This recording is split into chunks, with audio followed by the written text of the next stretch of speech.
Hello guys, good morning. Welcome to my another vlog. चाहिँ हेर्न सक्नुहुन्छ म चाहिँ आज बिहानै पावर हाउस पुगिसकेको रहेछु अनि आज चाहिँ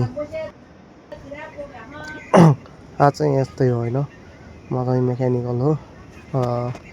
काम काम त मेरो अब त्यस्तो छैन हैन आज चाहिँ इलेक्ट्रिकको मेगर गरिरहेछन् हेर्न सक्नुहुन्छ यो चाहिँ हैन कन्ट्रोल रुम हो यो चाहिँ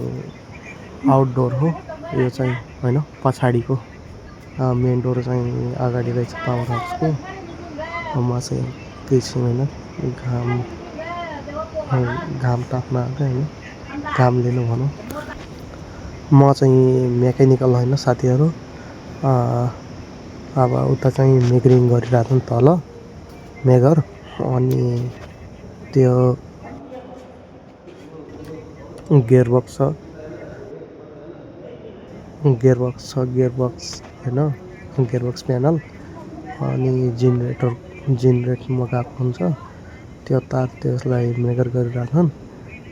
अनि करेन्ट आउँछ त्यसमा के भन्छ आउन सक्छ भन्न सकिँदैन त्यो चाहिँ कन्ट्रोल केबलमा अनि त्यसको लागि म चाहिँ माथि होल्ड गरेर बसेको छु कोही टच नगरोस् भनेर नत्र डेन्जर हुन्छ मर्न पनि सक्छन् अहिले म चाहिँ माथि छु अनि हेरिरहेको छु यताउति कोही आउँछ कि अनि तल हेर्न सक्नुहुन्छ मेगर गरिरहेछन् चेयरमा राखेको चाहिँ मेगर हो अनि हेर्न सक्नुहुन्छ यो गियरबक्स प्यानलमा चाहिँ आउँछ त्यहाँको पावर केबल आएर यही प्यानलमा कनेक्सन हुन्छ प्यानलको ठ्याक्कै मुनि हैन केबल ट्रे छ त्यही केबल ट्रेबाट पावर केबल या केबल लिएर आउँछौँ अनि हेर्न सक्नुहुन्छ पावर हाउसको भ्यू मैले जानेको अनुसार हैन पावर हाउसलाई 3 भागमा डिभाइड गरेको हुन्छ जसमा टप भागमा चाहिँ कन्ट्रोल रुम हुन्छ अनि त्यसको पावर हाउसको अलिकति अगाडि चाहिँ सर्भिस वे हुन्छ अनि तल चाहिँ मेसिन बसाइन्छ फिट गरिन्छ थ्यांक यू फर वाचिङ